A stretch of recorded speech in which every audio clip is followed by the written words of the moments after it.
Hello and welcome. This is Lights Out, and away we go with the episode. With a Formula One podcast for fans and by fans.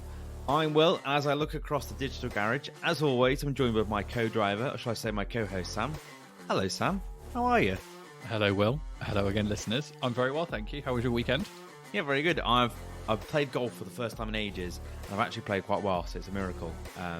You know, getting into the Formula One, driver hobby. Quite a few of them play golf, so I thought I'd get back into it. And it's a nice weekend as well. So yeah, I was playing with my brother, and then I saw the new Barbie film on Friday night. This is not a film podcast, but strongly recommend. Very, very funny, very good. Gets my seal of approval. How about you? How was your weekend? Yeah, very nice, thank you. I haven't seen Barbie. I did see Oppenheimer last week. That was really good to recommend. My weekend was nice. Lots of time with Junior. Lots of walks in between the rain, and then watched the race this afternoon. But yeah, it's been a nice weekend actually. Maybe we should become a film podcast, because that'd be a bit more interesting at the moment than the Formula One races. Do you know what? I did think as we were watching it, I was like, oh, it's funny that this track's called Spa, because I do feel very relaxed watching this race, almost to a point where I could take a nap. Well, I'll admit now, I did take a 10-minute nap. Did you? My eyes just went and I was gone, and then it was towards the end of the race. I didn't miss anything, but yeah, it was. You like say it was very relaxing, but that's probably not what Formula One should be. No, relaxing for us on the telly. I'm not sure it was as relaxing for the many fans Martin Brundle interviewed during the little preamble before the race started, which was pretty bants, wasn't it? What did you make of it? I don't think they'll do it again. No. It wasn't like I like the concept of it, but I mean, fans of sports tend to be a bit funny anyway. But the ones that go as well, like they're super committed. Obviously, they've spent a significant amount of money going, and a lot of the time they've probably been drinking through the afternoon because they've been waiting for a race to start, and it's been chucking it down with rain. There's probably not a huge amount else to do, waiting around on the hills in Belgium. So yeah, it did feel a little bit like I don't know, like a kind of like a dad. Like a middle-aged dad trying to interview a load of rambunctious like of his children's mates or whatever, and it was just a bit like, but Martin doesn't look very comfortable doing this at all. And he made a point that was quite like, felt like he was reading off a script when he was being like, because you fans, you're the reason why we're all here. We wouldn't do it. It was like, what are you trying to prove? Do you reckon like a producer at Sky is like, you know what? I'm fed up of all these celebrities being rude or ignoring us. Let's go to the fans, because that's where we're going to get the real content, and then to test it on a not very, like, you're not certain how many English speakers there are was quite hard. I did feel really sorry for Martin, just going, anyone speak English? Live on TV. Exactly. That was very kind of Brit Abroad vibe, wasn't it? It's quite funny.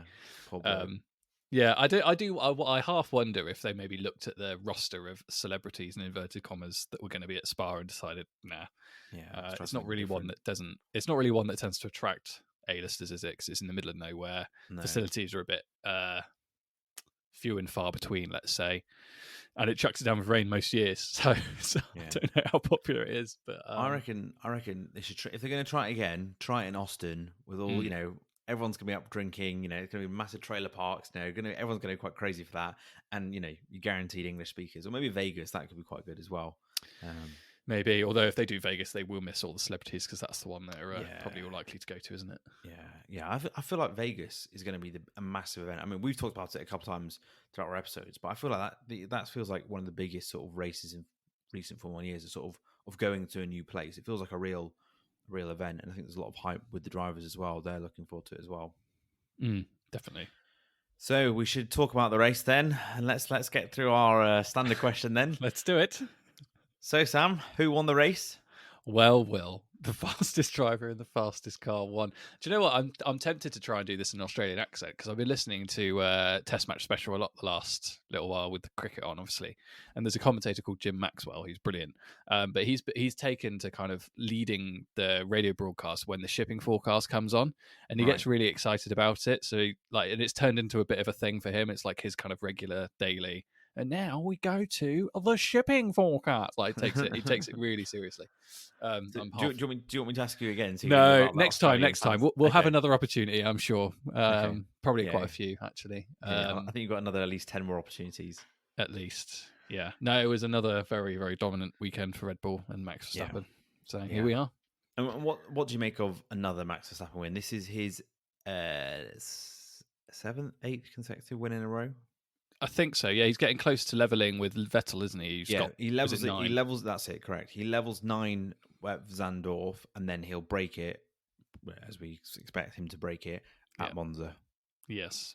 I mean, he is in sparkling form. It's kind of there's definitely a the team is clearly very good, the car is clearly very good, but we talked about this so many times in this podcast. Like the kind of unity between car and driver is critical for success in Formula One, and they just look like they've got it absolutely nailed at the moment. And you can only beat what's in front of you, but Max is basically doing it at a canter at the moment, and he gave his teammate a 6th place, 5th place head start or something. Yeah. And absolutely roasted him, beat him by 22 seconds. So it's just kind of, it's utter dominance at the moment. I think until we see we won't see anything significant this year. I think everybody is now just praying that other teams come good next year and we get some closer racing at the front. But I mean, to beat your teammate by 22 seconds, having started 6th and they started 2nd, that is an absolute spanking of Checo, isn't it? Yes, it is. I mean, it's interesting because the car is so dominant, and with Max in it, he is so dominant, and he is a level above. We've not seen many opportunities because of Checo of them really race against one another. I think the last time they passed each other was in Miami, where almost the exact same thing happened, where Max is just so much more confident and got the car so much more attacking with it that it's interesting to see how they both behave in the same car. And we've obviously seen Checo really struggle over the last couple of races and struggle to get to Q3, which he's now seems to have broken, and he seemed to manage to lead the race for a period, which was I think Christian Horner was quite relieved to see. Yeah, but the golfing skill and class, just the way they overtake it looked like Max was overtaking one of the other people in the team. It wasn't anyone else, sorry, one of the other teams, not his own teammate who's got the exact same machinery he has. Yeah. And I don't know if you saw this at the end of the race. Natalie Pinkham asked Martin Brundle, said, what do you think Checo will make of this performance? And Martin Brundle was sort of really thought about it for a good 5 or 10 seconds. And I think he sort of said, that's to be outperformed by your teammate in that way is actually really it's going to damage his confidence quite a bit. And it's obviously going to give him a lot to sort of reflect about over the summer break. And yes, he's got back on the podium, but to be on the end of that, I think it must hurt really. Checo, you can't be happy with a 2nd place when you've just been absolutely spanked like that.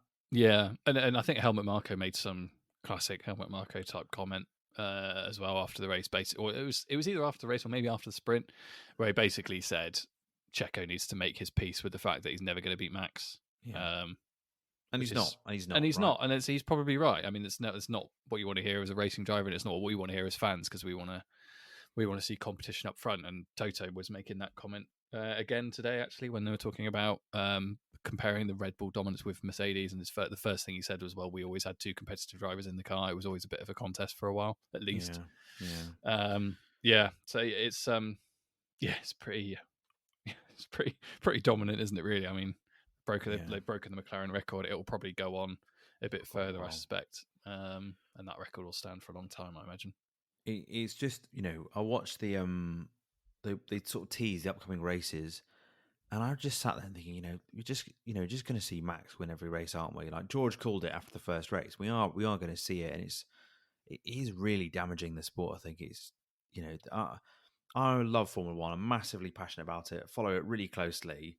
And I sat there and watched that race today and thought, well, I know exactly what's going to happen. I was texting you, and I texted to a couple of people saying, what lap do you think Max will take the lead? And everyone was sort of saying within 5, within 10. And it happened. It's just the sport is just really, really struggling as a sort of a sport and something to watch, entertain, and engage with when there is no contest at all for wins.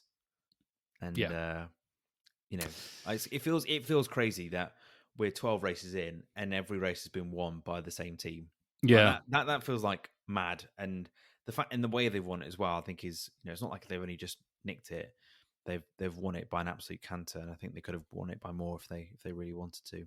Yeah, definitely. No, what we're halfway through the season, and they've won. What Red Bull have won 22 out of the last 23 races now, haven't they? And the only one they didn't win was George Russell winning in Brazil because Max prioritized driving into Lewis instead of keeping it on the racetrack. So yeah, I mean, if you look at it in those terms, that's basically an entire season.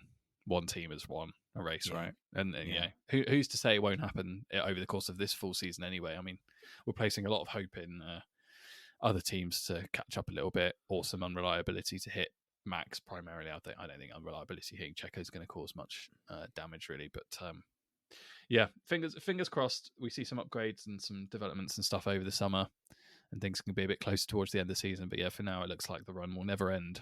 No. Should I talk a bit about Max again? Because I have awarded him my Latifi this week. Oh, very good. Is this Max's first Latifi? I think so. Yeah, I don't think. Wow. I mean, we've neither of us have had any reason to give him one, have we, so far? Because he's just been so much better than everybody else, which you can't hold him responsible for. He's not done anything to anger or upset the goat so far. So no, definitely not. Well, there's been a few small things, but not.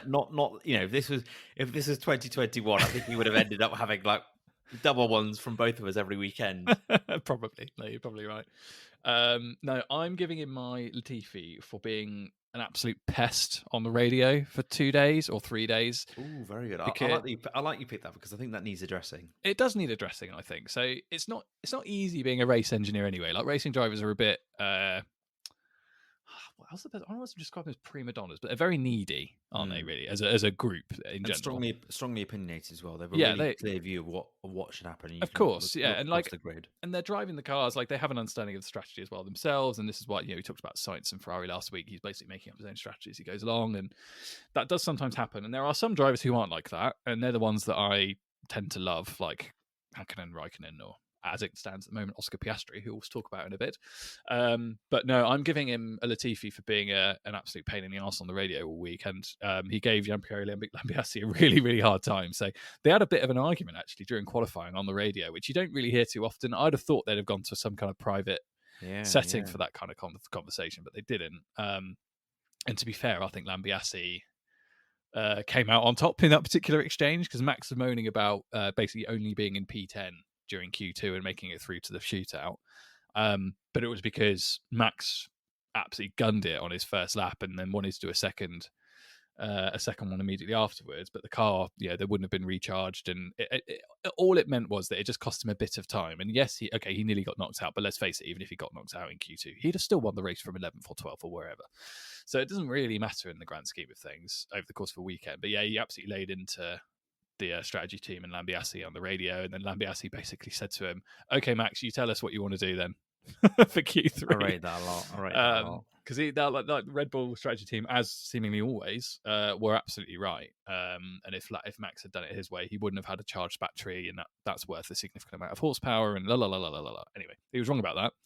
And then he was getting really chippy on the radio during the race today. I don't know if you caught any of that. Where like. First of all, we got really chippy about the fact that he was closing up to the Checo and looking like he was going to make an overtake. This was in the first stint, I think it was. And then they were arguing about playing by the rules, I think. Yeah, and Max was like, only if Checo going to do that? Yeah, and then Lambiase say, just use your head. Just use your head. Or something like that. Yeah. And just, basically, use your head and just do what we tell you and you'll win the race. Like, chill was essentially the message. So yeah, that happened. And then he came in for his final stop, put the soft tyre on, put in an unbelievable outlap that was totally unnecessary because he was going to end up in the lead of the race anyway, and like got the tyres really hot, and obviously all the sensors in the Red Bull HQ are going off, and I'm sure it looks like Chernobyl right before it goes off. Like the tyres are suddenly going red, and it's like, what is he doing? Like, so they told him off for that, and then he was like, he didn't say anything to that, and then he built a 22-second lead. Absolutely like gunning it again, like burning through the tyres on quite a high degradation circuit, and they're basically telling him like, Max, come on, like you're going to burn through the tyres. And Max was basically saying, well, no, if I keep building a gap, we'll do another pit stop and let's give the pit crew a test or whatever. It's like as if they need a test, like they are the fastest pit crew on the lane. They never screw up.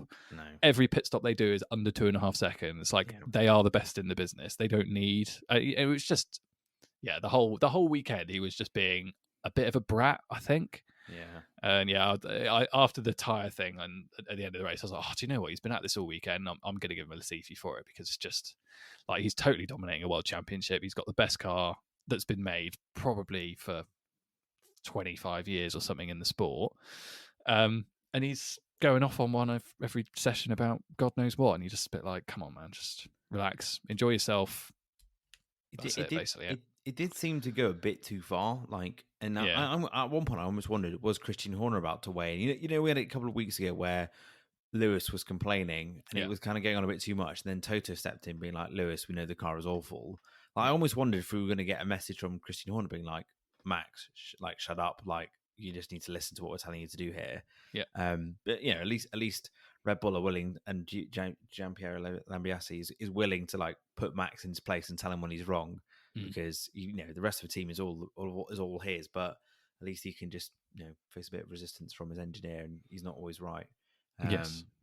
And also kind of quite strange for him to be in that to be so sort of arsey when in the scheme of things he's got a massive lead. It was all to plan. Like it's not like they're Ferrari; they're making really rogue calls and they're telling him to do stuff. Like they're being quite careful in managing him and looking after him. So I don't see why he feels like he's got to be so like hot on it and just being like very arsey with them, being like, no, you should be listening to me, or no, I'm going to go and do this, and you're like, you're wrong. Like I don't understand why he thinks that, or is it just his personality? So I'm not a psychologist, but I do think there's something in the fact that he's winning so easily. And we've said this like a few times this season. He is bored. He's driving off into the distance. He's getting bored. He's he's trying to create a bit of friction over the fastest lap, or like coming in for a pit stop when it's totally unnecessary to go for the fastest lap, or whatever. Like he's inventing ways to keep himself entertained. That's how easy it is for him at the moment. And I do think there's a bit of like pent up kind of racer energy in there. And he's just this weekend taken out on everybody. Because I do like think about it this way: he's driving the best car. He's got a massive advantage in the championship. He's almost guaranteed to win the race if the car doesn't break down. That's how dominant he and the car are at the moment. And also, he's driving one of the best circuits, as we both agree, one of the best circuits on the calendar, and it's in a country in which he was born. I'm a bit like, you really should be enjoying this a lot more. And you've got a load of fans there. Like, there was a lot of Dutch fans there. Yeah, absolutely. So the whole thing was just a bit weird. And the more I thought about it, I was like, maybe he's just a bit frustrated that he's not really got the battle that he wants or needs, because he is definitely one of those. I think like he thrives when he was great, 2021 and Abu Dhabi, all the rest of it. But he was unreal that season because of the battle with Lewis. I think he needs someone. He needs some competition. Yeah, big time. Yeah, I thought it was interesting that most sort of engaged he seemed, or the most sort of excited he seemed, was not getting out of the car and celebrating, or not being on the podium. Was actually in the cool down room where it's become the Max Verstappen podcast, where he has different guests every week, and he generally seemed to be very intrigued and really enjoying the conversation with both Checo and Charles about the race and sort of catching up with them. That's the sort of most alive he'd felt or came across over the TV. But yeah, I think you're right. I think there must be some sort of frustration by it being a bit all too easy, and I'm hoping, this is probably very unlikely, but this is a pipe dream I have, is that he gets so bored, he wins so dominantly this year, and he doesn't like all the travel and sprint formats. He gets to the end of the season, he goes, you know what, I've had the perfect season. That's my lot. I'll leave now. You think he'll retire age 24 or 5, whatever it is? Yeah, maybe not the end of this season, but if he has another season like that next year, it wouldn't surprise me if he said that before, that he's not in it for records and stuff. He generally doesn't seem fussed about winning all the time. I want to see, I do really rate him. Like, he is an unbelievable driver. There's no doubt about that. But the last couple of years, it's just been so dominant. I really want to see what happens when either another great driver is driving the same car as him, or we get to see him race against another driver in another car that's a match for the Red Bull, because it's quite hard, isn't it, at the moment, to like index his greatness, for want of a better phrase, because he's had one season where he had a really good close one with Lewis, and it ended the way it ended, and whatever, and that was great, and he was clearly a match for Lewis in a lot of occasions. But we've talked before about those last 3 races that year, and he was soundly beaten in all of them, in our opinion. I do really want to see like another Max Lewis or Max Charles or whatever, or even Piastri, in a really quick car. And I do want to see that at some point. So I'm not so much on the kind of hope he retires at the end of the season sort of vibe, but like if we can't get a close battle, I'm with you. That would be good because we'll see a closer battle without him on the grid because he is so good. Just on indexing his performance and how great he is, I think today is actually probably one of the most important races to do that, because today was the first time we've seen him go up against his teammate in a while, and the fact he was 20 seconds ahead at the end, but also started from sixth, and his teammate had a several place advantage, and just the nature of the overtake on his teammate, like he Checo was just powerless completely in the way that Max closes the gap and just storms him. Like I really appreciate. I thought I was really appreciative of his performance. I thought that is someone that is incredibly at one with that car, and the two of them mixing together. So I think today is quite an important one for that. A lot of other races, when he qualifies pole and finishes first by 30 seconds, you can't really take much from that, being like, well, yeah, it's a good performance, and it probably will be come the end of the season when he's won 18, 19 races, and Checo's 1, 2, 3, then that will be as well. But yeah, I think you're absolutely on the money.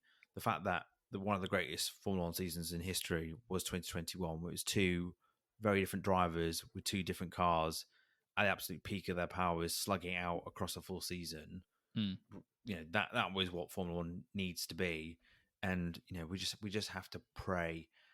Have to pray to the Formula One gods that Ferrari, Mercedes, Red Bull, not Red Bull, Aston Martin, McLaren, someone can produce an amazing car that really takes it to the Red Bulls next year. But it's not looking too promising at the moment. Should we come on to McLaren, because they've had two podiums over the last couple of weekends. They're definitely up on the rise.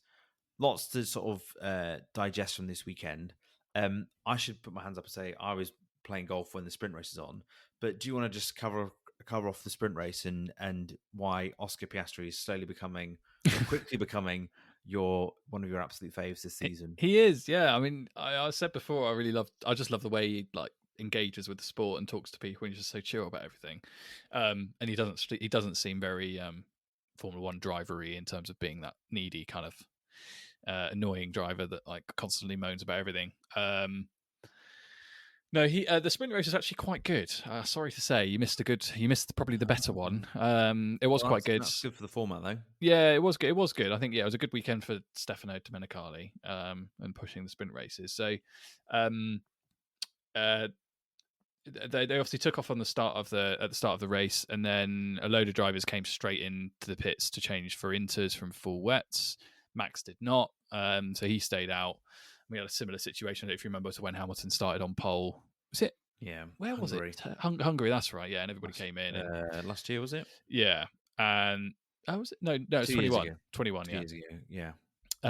Anyway, Piastri put in a really good outlap and took the lead and drove very well. Managed to keep Max at bay for a few laps, but not for too long, as you might imagine. And then, we saw some other kind of hijinks. I mean, maybe we'll talk a bit about Mercedes and Hamilton in a minute, who was subject of some madness. But no, the sprint race was pretty good. But Piastri performed really well, I think. He did a really good job, finished second in that. And, generally drove really well. And then, the race was a bit less good for him. So he and Sainz came together in the first corner.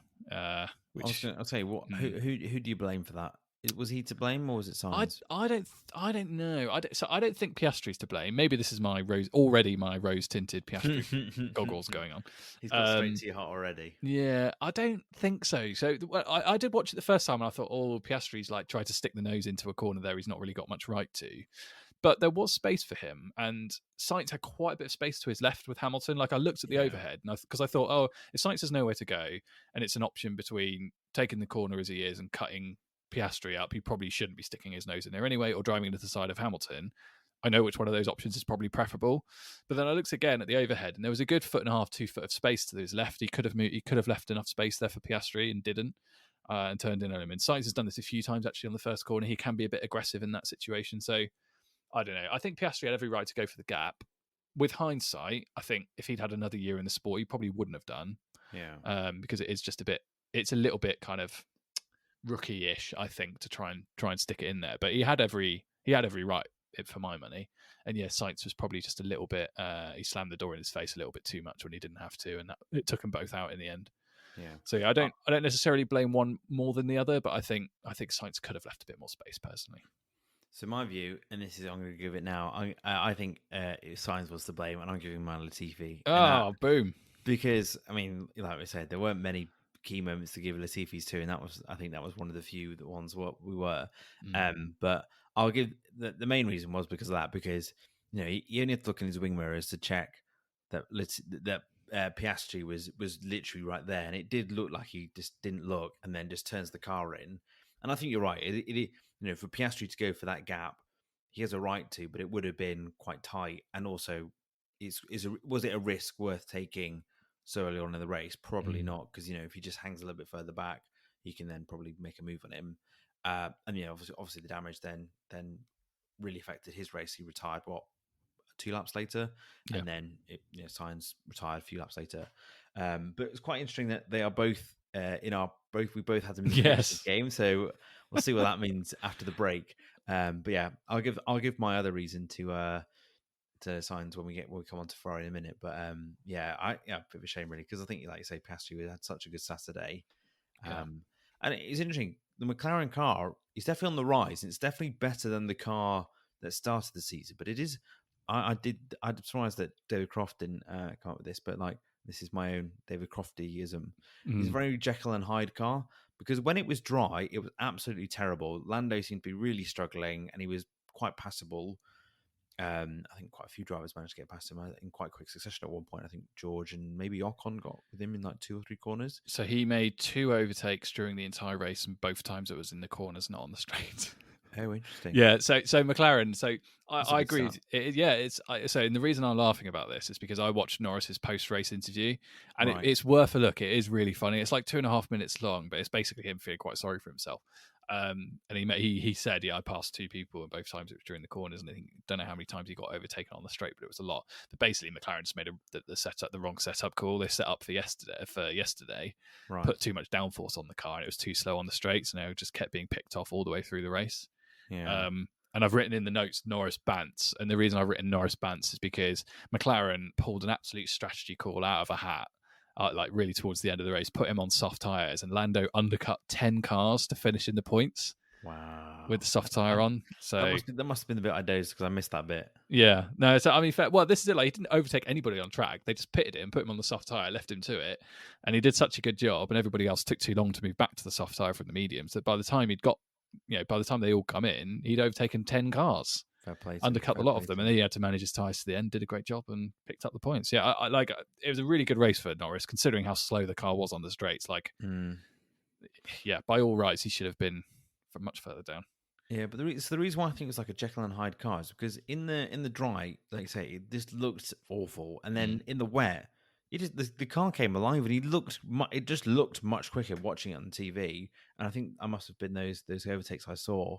Yeah, fair play to him for undercutting, because that's smart strategy call as well. And I think I saw something saying that Andreas Stella, the team principal, was saying they really need to sort out their setup and the car before they go to Monza, because if the car drives like that at Monza, they will be last, because there's literally no need for downforce, and it's just they're going to be a laughing stock, I think. Yeah, no, they're very good at kind of high downforce aero circuits. Relatively high downforce aero circuits, but less good on the circuits with big straights. And Monza's a power circuit, isn't it? So yeah, they'll have to find a smaller wing, I think, or smaller wings to put on the car, definitely. And from one team, beginning with them, should we go on to another? Mercedes. Yep. Bit of a meh weekend. Like, no, my thoughts really on it were like, there's no real race pace at all from Mercedes at all. Lewis, yes, he finished 4th, but couldn't really get close to Charles. I think Charles managed to manage that gap quite comfortably. And probably the only highlight for Lewis from the whole weekend was pitting with a lap to go and then getting the fastest lap. And I think he will have hated it, the fact that he crossed the line just as Max was getting out of his car. Like, that's how big the gap was. I don't think he would have enjoyed that. But also he was on the end of a pretty dodgy, pretty weird decision on the Saturday in the sprint race. Yeah, I would say I've seen. That's the only thing I've seen from the sprint race is the move on Checo, and then just some of the coverage of Yeah. said move and penalty. So I think even the most fervent Lewis Hamilton hater would have described that as harsh. I think Lewis Hamilton fans would probably say it was scandalous. Really, it was bad. I'll call it scandalous. I actually am sat here wearing my Mercedes t-shirt. You are. So I'll do that. Yeah. Because so from the clip that I saw online, they're pretty even, him and Checo, and they're turning into a right hand corner, and Lewis is he just ahead, or is he just gaining on him? And then Lewis has got his steering wheel like locked in position, and then Checo seems to come across and hit like collide with Lewis a little bit, and Lewis gets the penalty. And I don't think it's Lewis taking an aggressive line. I think that's just the line that Lewis would have taken, and he didn't change it to sort of ram into him. No, I just feel it pretty harsh for that, really. Or if anything, it was a racing incident. It wasn't deliberate, and he didn't. It wasn't like he pushed him off into the gravel. No. Well, what did you make of it? No, I totally agree with you. It's a nailed on racing incident. How he ended up with a penalty for that, I have no idea. He was more than alongside. I mean, he was definitely ahead at one point. And then he had the inside line into the corner at which they made contact. And yeah, I mean, maybe there's an argument like he could have. I mean, I don't know if he could have left more space. Really, I mean, it's pretty wet. Like, it's not like there's loads of grip for him to steam around the inside and leave Checo loads of room around the outside. And he had every right to, even if he wanted to, he could have moved across him a little bit because he had the inside line around the corner. So yeah, it was just really, really stupid decision. Stewards came close to getting a Latifi actually, but I feel like they've had too many. And Max's whining on the radio annoyed me more. So he's won too many races as well. Yes, he has. Yeah, he has. Yeah, it's probably cumulative, isn't it? Partly. Yeah, maybe if that had happened in the Grand Prix, I'd feel a bit differently. But in the sprint race, it's just a bit like meh. Okay, I mean, it's cost him 4 points or something. So, yeah, whatever. And one of the things you've been saying for a while is that like this is the season we're seeing sort of the real dynamic and the real sort of talent of Mercedes drivers, and like who's the better one of the two. I mean, last year Russell did probably really well, whereas this year Lewis is quite clearly doing better than him in the car. Yep. What are your sort of latest thoughts after this weekend? Because Russell was never really anywhere in the conversation or anywhere near Lewis at all from the race. No qualifying. Yeah, so I mean, George did a really good job last year, but I still firmly maintain that Lewis basically went through a kind of post Abu Dhabi hiatus, depression, whatever you want to call it, because that was shocking. It took him a while to get over it. And I think as well, like when you see two other teams so much further ahead than you, and you're driving a car that's like damaging your back, like there must be a point at which you're a bit like maybe my excitement for this isn't quite what it was. Whereas he's come back this year, and he's back at his usual level, I think. And unfortunately for George Russell, that level is a level above him. Which is to be fair to George though, he's still, this is only his second season at a top team, and that is still at a time when the car is just so unpredictable and it's not a reliable car. So he's still, he's not failing he's not doing a Valtteri Bottas, he's not failing at Mercedes. Yeah. But just the sort of the battle between teammates is quite clear this season, I think, between everyone. That can everyone see that we can see that Lewis is much stronger. Yeah, and the main issue for George really has been qualifying. Actually, like his race pace has been really good. He always seems to pull the car up into the points wherever he starts, which is a good sign. But yeah, he seems to just be getting absolutely spanked in qualifying every weekend. So I'm not really sure why that's happening. Particularly this weekend when qualifying happened in the wet and he had a higher downforce setup than Lewis did, and he's still got Lewis. I don't know. Lewis definitely, like, there's something about him at the moment. He just looks on it. How long that lasts if the car doesn't get nearer the front, I don't know. But at the moment, he does look on kind of back to Lewis Hamilton goatedness levels, fortunately. But George is doing a really good job, and you're absolutely right. Yeah, he's only been in the team 2 years. The car, I'm sure, from a setup perspective, is probably biased towards Lewis's style more than his this season, which is probably right to some extent, I think. Because he doesn't like this car as much as the no sidepod car, which is quite an interesting. Even though it's much faster. Yeah. Yes. But that tells you a lot in itself. That he's obviously that probably favoured his style a lot more than the current sidepod version. Yeah. But no, not a terrible weekend for Mercedes. Like, it's pretty similar to last time actually, and we just both cars in the points. A pretty meh weekend. They're not really competing for anything more than a podium here and there. But they'll finish second. I'm pretty sure of that in the championship. Yeah, well, Lewis is about to take Alonso in the championship. He's only a point behind, which and Charles and George are on equal points, so I'm sure that'll be quite a good battle to watch as well. Mm. And I think going into the summer break, I think Mercedes will still just be so frustrated at where they are, and the car. Obviously, this car is quicker and better, but it's still not got them. I'd love to know: is it meeting the targets they set for when they changed the approach? Is it delivering them what they thought it was going to be, or have they encountered like many problems they didn't see coming, or is the car doing things they just didn't see coming in the simulator? I'd love to know what's like the internal discussion at Mercedes about the car, because I still don't think that Lewis is fully happy with the way things are going. I do think there's a bit of frustration from George as well about the car as well. It seems to take them quite a while to zero in on a setup they're happy with, doesn't it? Every weekend they seem to have the same issue. Like free practice 1 doesn't go very well. Free practice 2 it goes a little bit better, and then by the time they get to the end of FP3 and before qualifying, they're somewhere. Yeah, but they don't seem like for Red Bull and others, like they just seem to just breeze through a weekend, hit the top of the timesheets every session, and happy days. Yeah. Well, Hungary was the perfect example of that, right? The car looks terrible, and the performance in FP1 2 was really bad, and then Lewis gets pole on Saturday. Like to turn it around that much is quite amazing. But you're right, and also some weekends they've even not they got to the race and still not found the right setup, because that's what happened in Austria, wasn't it? Lewis hated the car setup because they just couldn't get it right for him. So just while we're chatting about Lewis, I've got a little prediction for you. Ooh, if you want. So I mean, I predicted him to absolutely batter Russell this season, which seems to be going quite well.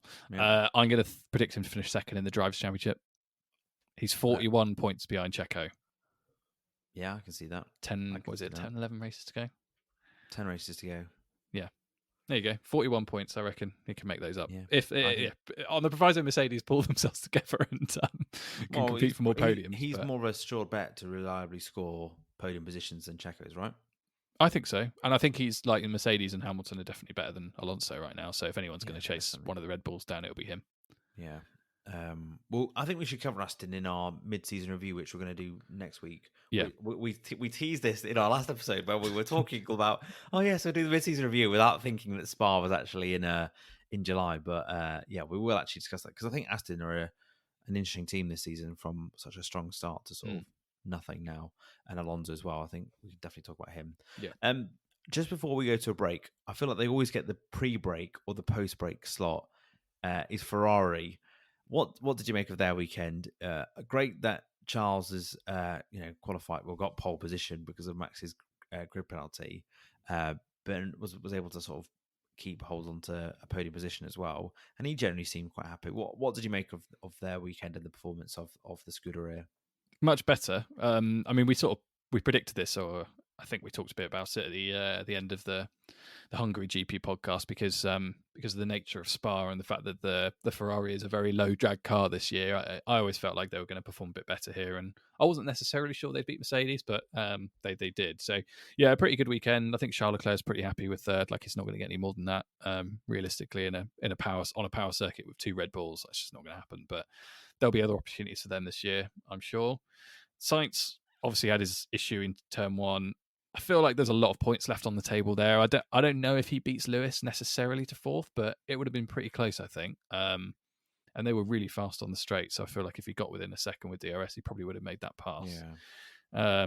So yeah, they've definitely left some points on the table there. But yeah, a much better weekend, much better showing, but at a circuit which we always felt like was going to favour them. So yeah, we'll see. I think Zandvoort will be a much more difficult weekend for them, actually. Not that I want to give you any or suggest any suggestions for the next round of predictions if you happen to get a Ferrari driver. Okay, that's helpful. But I think they'll struggle. Okay, that's helpful to know. I was going to say, you definitely get a sense that Charles has kind of got out of that slump he's had over the last. Remember that period where he was making mistakes and he just looked really unhappy. You can definitely tell he seems much happier when the car is doing really well, which I know it sounds really obvious, but much happier, and he seemed really pleased to be third at the end of the race as well. It's just Ferrari, just an odd team. And my favorite meme of the weekend was like, it was a photo of Charles and Carlos in their overalls. And they're like, oh, Charles and Carlos with their favorite strategists, their strategists, and it was basically Charles and Carlos in their like non-race races, because as we've joked and said before, they're much better at coming up with their own strategy than than the actual team are, who that whole strategy unit at Ferrari.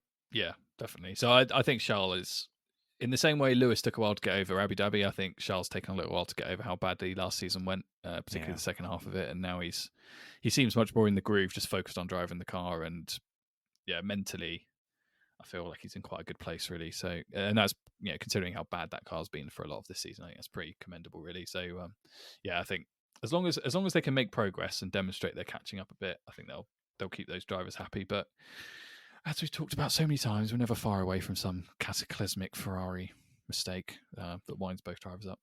Well, just to compare Ferrari's season from this year to last year, at this point in the summer break, they had 334 points. So obviously they won a couple of races. And this season, they're on 191. So they've massively, regressed, but also that's because of Red Bull as well. But I think they're one of the biggest teams that have probably got worse year to year than anyone else, whereas other people have either maintained or got slightly better. Let's go to a quick break and we'll discuss the rest of the race straight after this.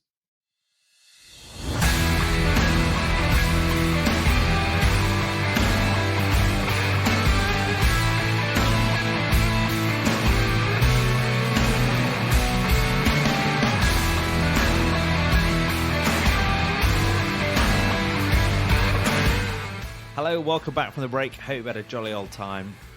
We had a very jolly old time. I just realised that there's a pause button in our recording button, so I can, makes life much easier for editing. But anyway, that's a small insight behind the scenes of how we make the Lights Out podcast. One thing we should do before we get on to predictions, well, I know there's two areas we want to cover, but one feature we should bring back, having it, scattered it throughout the season so far, is William on Williams. Another great weekend for Williams. Sadly, no points. Albon was 14th and 17th, but I think the actual performance was, without the race, we were messaging each other, go like, "God, Albon is absolutely flying!" Or another great move from Albon. Yeah, he looks like a man on a mission at the moment. He just seems in such a purple patch of form. I think we might do this in our mid-season review, but I think for me, he's probably one of the drivers of the season so far. Really, really impressive performance for them. A shame it was 14th and 17th. I think the 3-stop kind of did Albon out of points. Yeah. And Sargent was okay. It didn't feature much in the coverage.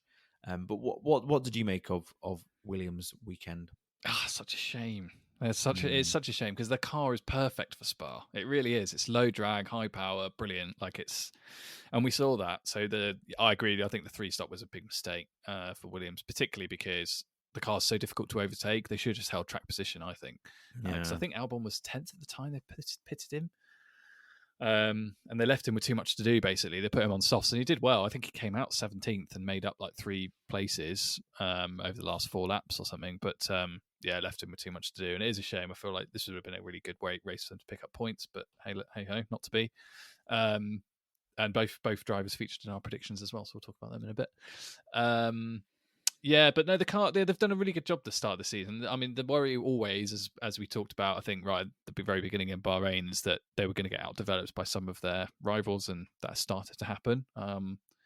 I mean, like, take McLaren as a good example. Like, the car was absolutely nowhere, and now all of a sudden they're up there, challenging for points and podiums pretty regularly in the last 3 races. So you can't really account for that necessarily from a Williams perspective. So it's become a bit more difficult to pick up points. But still, they've done a really good job. They are definitely not the slowest car on the grid. And fingers crossed they can go through some really good developments and stuff over the summer and come back strong afterwards. I don't think Zandvoort's going to be great for them. There are a few actually. Immediately following the summer break that don't look great from Williams' perspective, but they'll pick up some more points towards the end of the season. Hopefully, fingers crossed, Logan Sargent can get a point as well, because he remains the only one without one. I feel like Logan Sargent point in the US Grand Prix in Texas would be great. I feel like that would be good. That would be maybe nice one in Vegas as well, just to get one in two of the 3 American races would be quite nice as well. I was just going to say on Williams, I was just thinking then, what is actually really nice to see, and I think I texted this out when I was watching the race. Like, it's just so good to see them doing well again. I think for a good couple of years, they were just in a league of their own at the back, Mm. and they were just, the car looked terrible, and they just, they were really not in the conversation at all. And luckily, we don't really have a team that badly that was so bad, like so far behind than everyone else. So it's nice to see them overcome that, and hopefully, it's like seeing a team like McLaren bring a couple of upgrades and shoot up the grid. I'd love to see Williams get a bit higher up, because I think in Albon they've just got such a good driver that is exactly what they need for their team, and hopefully the time and the resources they're putting into Sargent pays off, because that's a valuable seat they've got, and that can make a massive difference in the amount of prize money they get, and then what they can then spend in future years as well. But I think they're obviously they're obviously benefiting a lot by the cost cap, because it's meaning they're not being outspent really, which I think is really really good to see that rule is working. But yeah, great to see Williams doing well. Yeah, no, they're definitely a midfield battle, which is a long way from where they were. And the James Vowles bandwagon continues to rumble on nicely. He's so good, isn't he? He was great. He was on the radio again, like they were Yeah. talking to him during the race. It was brilliant. Yeah, just really how good. calmly explained. He probably explained it before going into sort of talking about it. We usually get someone like Christian Horner or Otmar Safnauer just be like, "Yeah, this is what we're doing. Thanks very much. Bye." Whereas he was like, "Yeah, so what we're doing is, because of the car the deg on the tires, we're gonna do." He's got a very soothing voice, I think, James Vowles. He does. I feel like he'd be very good in a crisis. Agreed. Should we quickly cover AlphaTauri? Yep. Yuki, he's got another point. It's been a while, but he's got another point. Yeah, no, he loves that 1 point in 10th position. 3 points in total over the season now. I think the last two were was it Abu Dhabi and no, not Abu Dhabi, Azerbaijan and Australia. Yeah. The last time we got points, but a good performance from him. He looked mightily quick in that car as well. Good to see him. Danny Rick, been out of the conversation, didn't feature at all. He was soundly beaten by his teammate this weekend, which is kind of, I think Yuki needed that actually. Like he needed this weekend probably big time, because obviously Ricciardo did him big time in Hungary, didn't he? Like finished ahead of him despite having that really big incident, that incident at the start of the race and coming from the back. So he needed to put him in a good performance, and did. Outqualified him comfortably, outperformed him in the race, picked up a point. You can't ask for much more than that really in an AlphaTauri. So yeah, I think Yuki should go into the summer feeling very happy about things. There's a good sort of debate in that team now. Who is the leader of that team now? Because with De Vries alongside him, it was clearly Yuki, and Yuki stepped up into that position after Gasly departing. Whereas that could be quite a good battle between the two. And so who's the number one driver? Or who's going to establish himself as the leader? Because yes, Yuki's been there for longer, but Ricciardo is much more experienced and has won 7 races. Yeah. Yeah, but I think that's going to be one of the teammate battles to watch throughout the rest of the season, I think. Definitely. And also thinking like how the last few weeks have gone, all the chat about the fact that Ricciardo's gone back to AlphaTauri as a bit of an audition to get the Red Bull drive. I feel like Yuki must have taken something from that, like a real resolve, I think, because he knows he's driving the same car as Ricciardo. He's been in it longer than he has. If anybody should be being discussed for a Red Bull seat, it should be him, really. Like that should be his view of things. That's a really good point, because there's been no sort of chat of like Yuki being a potential number 2 at Red Bull, whereas that he is a young driver. He's quick he probably views it as a really good opportunity to, like, if I can beat Ricciardo, then I put my name in the conversation. But I mean, I think to do that, he needs to start scoring a lot more points rather than just 1 point every other week, every few weekends. Yeah, definitely. I mean, it's tough asking in that car because it is mightily slow on some circuits, but no, he did really well today to pick up 10th. That's no mean feat. I think there's definitely something in there about McLaren's losing one drive. Yeah, so the fact that Sainz and Piastri are both out of the equation. Norris had a bit of a shocker, but pulled it back together with the strategy call. Williams made a bad strategy call. Like a lot of things came together for him to earn that point, but still, like you can't sniff at it really when you get one. So yeah, hopefully they can pick up some more as the season goes on, but it's not going to be easy. It's just going to be an absolute slugfest, I think, for them. Towards the back of the grid. The main battle for Yuki is with Daniel Ricciardo, I think. Yeah, definitely. One thing we've not mentioned is Pierre Gasly getting 3rd place in the sprint race, which came as a real surprise. We're not going to go into it this weekend, but there's been a lot of drama at Alpine with a lot of their top team leaving very suddenly mid-season. It was announced on Friday that their team principal, Otmar Safnauer, was leaving at the end of the race, and there's a video that was going around on Twitter of him leaving as the race started, like leaving the circuit. I don't know how true that is, because I then did see another video of him leaving the hospitality unit after the end of the race. But there's obviously a lot of drama going on. You know, Alpine, a big manufacturer team, formerly Renault. They've also had the money of Ryan Reynolds and Rob McElhenney and Michael B. Jordan, come into them as well. They've obviously got 2 star French drivers, but all is not well at the French team. And so I think one of the episodes we're going to do during the summer break is a bit of a deep dive, looking at what's going on, talking through who's left, and sort of what that means for the sport. And what's quite helpful is people like Otmar Safnauer and Alain Prost, who we covered before, have made quite public comments about what's going on at Alpine. And so I think that gives us something to sort of go off and look at in a bit of detail. So not the next episode, but the episode after that, I think we're going to cover Alpine and take a bit of a deep dive into what's going wrong and what's going on there as well. That's a bit of a teaser for you. Now let's go to the predictions game, where we've covered it off that we've both had Piastri and Sainz. I'll let you give a refresher, but I feel like this could be quite a high scoring one this weekend. Yes, it is by far and away the highest scoring weekend across both. Well done us. Well done us. Yeah, we've done very well. I mean, it had to happen sometime. We have joked a few times about what happens when we get a front running car. Is there a lights out record for the predictions game? Is there a new record?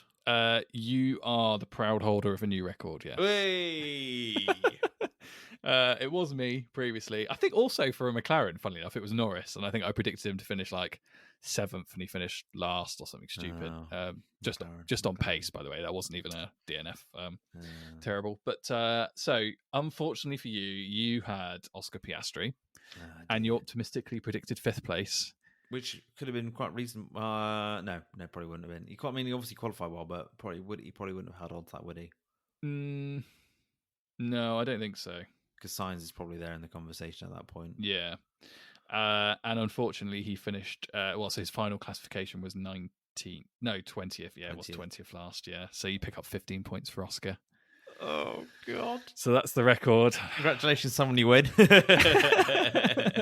But, I mean, it got better. So you had Hamilton. You predicted him to finish in third. Yeah, he picked up 4th. So he picked up 1 point for Lewis. Very good. His goatedness did you proud there. And then, unfortunately, just like I did, you got sucked into the Williams hype and had Alex Albon predicted to finish 8th. And he finished in 14th. So he picked up 6 points for a total of 22. Oh, dear. Yeah, which is a bit rough. Now, I obviously lucked out big time this week. I got Max, first place, etc. 0 points for that one.